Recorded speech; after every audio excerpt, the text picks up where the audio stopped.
একদিনের জন্য বাচ্চাদের সাথে বাচ্চা হয়ে গিয়েছি, পরিবারের সাথেও খুব ভালো একটি সময় কাটিয়েছি। কোথায় গেলাম, কি কি করলাম এবং আমাদের খরচ কত পড়লো, এই সব কিছুই মিলিয়ে থাকছে আজকের ব্লগটি। আসসালামু আলাইকুম, আমি Nusrat Sathi from my page and channel lazy biz by Nusrat. স্বাগতম জানাচ্ছি আমার আরো একটি নতুন ভিডিওতে। ঈদের পরে খুব ইচ্ছা ছিল ফ্যামিলি নিয়ে আউটিং এ যাব, কিন্তু ফুল ফ্যামিলি তো আর একসাথে নেই, তো সবাইকে নিয়ে আর যেতে পারিনি। যে কজন ছিলাম আমরা ওই কজন মিলেই প্ল্যান করলাম। কথা ছিল সকাল 10টার সময় বের হব, কিন্তু এত বাচ্চা কাচ্চা নিয়ে গেলে কি আর টাইম মতন বের হওয়া যায়। আমরা 11:30টায় রওনা দিলাম। আমরা যাচ্ছি green view resort and convention centre. এটি উত্তরা আব্দুল্লাহপুর থেকে একটু ভিতরের দিকে। ময়নারটেক উত্তরখান গেলেই এটার লোকেশনটা পাওয়া যাবে, আর গুগল ম্যাপেও খুব সহজে এটির লোকেশন পাওয়া যাবে। তাছাড়া উবার থেকেও কল দিলে আপনারা এটির লোকেশন পাবেন। এটি যেহেতু উত্তরা থেকে একটু ভিতরের দিকে, তো এটি ঢাকার বাইরে পড়ে গিয়েছে। তো আমাদের উবারে ইন্টারসিটি এসেছিল, উবার ভাড়া আমাদের পড়েছিল 1000 টাকা। তবে উবার এক্সে একটু ভাড়া কম আসবে, তাও 700 থেকে 800 টাকার মতন আসবে। আমরা যেহেতু বেশি মানুষ গিয়েছিলাম, তো আমরা উবার এক্সেল নিয়েছি। পরিবার মিলে একসাথে কোথাও যাওয়ার মজাই আলাদা। আর যাত্রাপথে আমরা সবাই মিলে গল্প গুজব করতে করতে যাব, এটা আমার খুবই ভালো লাগে। আব্দুল্লাহপুর পর্যন্ত কোনো জ্যাম ছিল না, কিন্তু আব্দুল্লাহপুর থেকে ভিতরে যখন আমরা ময়নারটেকে ঢুকেছি তখন একটু জ্যাম ছিল। কথা বলতে বলতে আমাদের ডেস্টিনেশনে চলে এসেছি, গ্রিন ভিউ রিসর্টে। এখানে আপনারা সারাদিনের জন্য চাইলে ঘুরতে আসতে পারবেন। জনপ্রতি 100 টাকা দিয়ে আপনারা চাইলে সারাদিন এখানে ঘুরতে পারবেন। এছাড়াও ওদের পেজে দেওয়া আছে ওদের বিভিন্ন প্যাকেজ, সেটা সম্পর্কে জানতে চাইলে আপনারা ওদের পেজটা ভিজিট করতে পারেন। এখানে ওদের হোটেল রুমও আছে, যেখানে আপনারা চাইলে ফ্যামিলি নিয়ে স্টে করতে পারবেন। এছাড়াও আছে বিভিন্ন ধরনের অ্যাক্টিভিটিস, যেমন সুইমিং, বোটিং, আরো আছে বাচ্চাদের প্লেগ্রাউন্ড। আমরা রিসেপশনে গিয়ে টিকিট কেটে নিলাম। রিসেপশনটাও বেশ সুন্দর এবং সিমসাম দেখতে। আমরা জনপ্রতি 100 টাকা এন্ট্রি ফি আর সুইমিং পুলের জন্য 300 টাকা করে দিয়েছি। নর্মালি ওদের ওখানে সুইমিং এর জন্য 1 ঘন্টায় 200 টাকা করে নেয়, কিন্তু ওরা সাজেস্ট করলো আপনারা যদি আনলিমিটেড সুইমিং চান তাহলে 300 টাকা করে পে করলেই হয়ে যাবে। আমরা এন্ট্রি ফি এবং সুইমিং এর জন্য পার পার্সন 400 টাকা করে ভিতরে চলে আসি। আর লকারের জন্য নিয়েছি 50 টাকার একটি টিকিট। আপনারা চেষ্টা করবেন ফ্রাইডে, স্যাটারডে এবং ছুটির দিনগুলো অ্যাভয়েড করে এখানে যেতে। যে কোনো রিসর্টে ছুটির দিনগুলোতে খুব বেশি ভিড় হয়। আমরা যেহেতু বুধবার ওখানে গিয়েছিলাম, তো আমরা একদমই নিরিবিলি পেয়েছি। সুইমিং পুল, প্লেগ্রাউন্ড এগুলোর পাশাপাশি ওদের রয়েছে ছোট একটি জু, যেখানে রয়েছে বেশ কয়েকটি হরিণ। জু থেকে একটু সামনে আগালেই দেখা যাবে বাচ্চাদের প্লেগ্রাউন্ড। প্লেগ্রাউন্ড দেখেই আজান দিল একটা দৌড়। এসব দেখে কি বাচ্চাদের মাথা ঠিক থাকে? আমাদের বড়দেরই তো মাথা ঠিক থাকে না, তারপর আবার বাচ্চারা। ছোট বড় সবাই মিলে আমরা উঠে গেলাম এইসব রাইডে। বলেছিলাম না একদিনের জন্য বাচ্চা হতে এসেছি। শুধু কি আমরা, আমাদের সাথে আম্মু উঠে গেল একটু রাইডে। এরপর যেই ঘুরানিটা দিল, বাপরে বাপ, মাথা পুরো ঘুরেই গেল। এরপর মাথা ঘুরানো একটু ঠিক করে উঠে গেলাম আর একটা রাইডে, বাচ্চা টাচ্চা সব নিয়ে। আজকে কোনো রাইড বাদ যাবে না, সবগুলো রাইডে উঠে উঠে দেখতে হবে। বড়দের সাথে বাচ্চারাও অনেক বেশি এনজয় করেছে। এরপর চলে আসলাম এই গাড়ির রাইডটায়। সবাইকে আমি ডেকে ডেকে তুলছি। সবাই মিলে এবার গাড়ি চালানোর পালা। এই রিসর্টটার নামের সাথে প্রকৃতির অনেক মিল আছে। যেমন নাম, এটা গ্রিন ভিউ, ঠিক আসলে এটার চারপাশটা একদম সবুজে ভরা। এখানে একটি পুকুরও রয়েছে, যেখানে আপনারা চাইলে বোটে উঠে বোট চালাতে পারবেন। একটি বোটে 3 জন করে উঠতে পারবেন, পার বোট 1 ঘন্টায় 200 টাকা।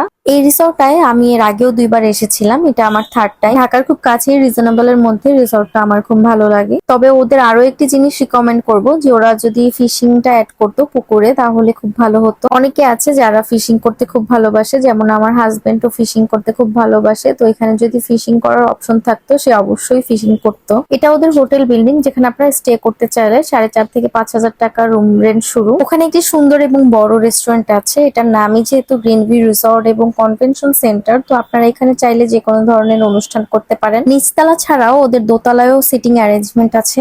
রেস্টুরেন্ট থেকে বের হলেও এখানেও একটা সুন্দর প্লেগ্রাউন্ড আছে।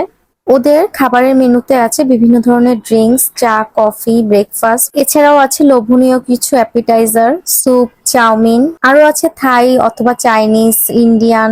এছাড়াও পাবেন বাংলা খাবার, ভর্তা, ভাত, মাংস, মাছ। আরো আছে বিভিন্ন ধরনের স্ন্যাক্স, কাবাব, ডেজার্ট। এছাড়াও আছে সেট মেনু। খাবার কোয়ালিটি সম্পর্কে পরে বলি, আবারও চলে যাই বাচ্চাদের কাছে। বাচ্চারা এখানে কিছুক্ষণ রিল্যাক্স করেছে। আমার আম্মুও আছে চিল মুডে। এরপরে আমরা 2টার দিকে চলে যাই সুইমিং পুলের দিকে। সুইমিং পুলটা মোটামুটি বড় ছিল, আর সবচেয়ে মজার ব্যাপার হচ্ছে সুইমিং পুলে আমরা ছাড়া কেউই ছিল না।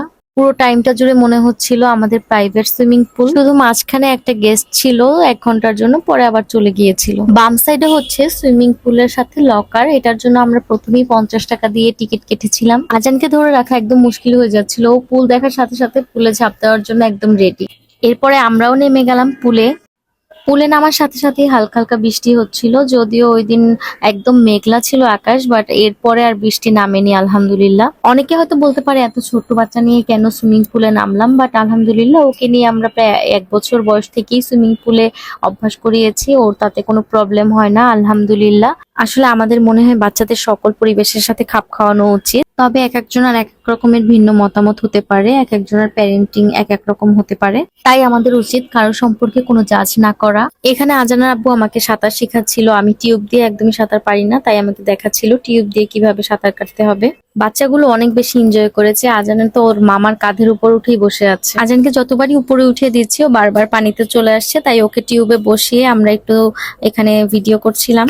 সবাই খুব রিল্যাক্স মুডে আছে, এখানে খুব রিল্যাক্স করছে। এরপরই ছেড়ে দিল পিছনের ওই ঝর্ণাটা আর গান, এই জন্য আমরা এই যে নাচানাচি শুরু করে দিয়েছি। আজানের আব্বু অনেক বছর পরে নাকি ডিগবাজি দিল পানিতে, ডিগবাজি দিয়ে তো সে খুবই খুশি। এরপর একটি রোমান্টিক গান শুরু হয়ে গেল, তো আমরা পানিতে একটু নাচানাচি আবার শুরু করে দিলাম। আমাদের নাচানাচি তো যেন শেষই হচ্ছিল না, একটার পর একটা গান বাজছিল আর আমাদের নাচানাচি বেড়েই যাচ্ছিল।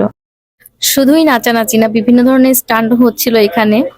এরপর পুল থেকে উঠে আমরা চলে আসলাম রেস্টুরেন্টে। ওই দিন ছিল আমার কাজিনের অ্যানিভার্সারি। আমরা যাওয়ার সময় একটি কেক নিয়ে যাই এবং ওখানে রেস্টুরেন্টের ফ্রিজে রাখা হয়। ও তো কিছুই টের পায় নাই, একদম সারপ্রাইজড হয়ে গেছে। আমরা অলমোস্ট 4 ঘন্টা পুলে ছিলাম, বাচ্চাগুলোকে আগেই উঠিয়ে ফেলেছিলাম, কিন্তু আমরা বড়রা 4 ঘন্টা পর সুইমিং পুল থেকে উঠেছি। প্রায় সন্ধ্যা হয়ে গেছে, তো আমরা তেমন কোনো খাবার পাইনি। খাবার অর্ডার দিয়ে আস্তে আস্তে আমরা কেক দিয়েই পেট ভরলাম। এরপর এক এক করে আমাদের খাবার চলে আসলো। ওই টাইমটা সন্ধ্যা হয়ে গিয়েছিল, তো ওদের কাছে শুধু অ্যাভেলেবেল ছিল বিফ তেহেরি এবং বিফ খিচুড়ি। আমরা 5টা বিফ খিচুড়ি এবং 4টা বিফ তেহেরি অর্ডার দিই। বিফ খিচুড়িগুলো প্রাইস ছিল 300 আর বিফ তেহেরির প্রাইস ছিল 250 টাকা। এরপর বিসমিল্লাহ বলে শুরু করে ফেললাম বিফ তেহেরি খাওয়া। ওদের ওখানে খাবার আমার বরাবরই বেশ ভালো লাগে, ওদের ফ্লেভারফুল থাকে খাবারগুলো। এরপর টেস্ট করলাম বিফ খিচুড়ি, এইটা অনেক বেশি মশলা দিয়ে আচারি ফ্লেভারের একটি বিফ খিচুড়ি ছিল, এটা সবার কাছে অনেক পছন্দ হয়েছে। আমি রেকমেন্ড করব ওখানে যদি আপনারা ঘুরতে যান তাহলে ওদের খাবারগুলো ট্রাই করে দেখতে পারেন, খাবারগুলো বেশ মজা। আমাদের সাথে আমার আরো একটি কাজিনের যাওয়ার কথা ছিল, কিন্তু ওরা আসলে আসতে পারেনি, ওদের আসতে লেট হয়ে গিয়েছিল, তো ওরা আমাদের সাথে লাস্টে জয়েন করেছে। এখানে আমাদের খাওয়া শেষে আমরা সবাইকে আল্লাহ হাফেজ দিয়ে দিচ্ছি। আজকের ব্লগটি এতটুকুই, দেখা হবে নেক্সট ব্লগে। টিল দেন সবাই সুস্থ থাকুন, ভালো থাকুন, আল্লাহ হাফেজ।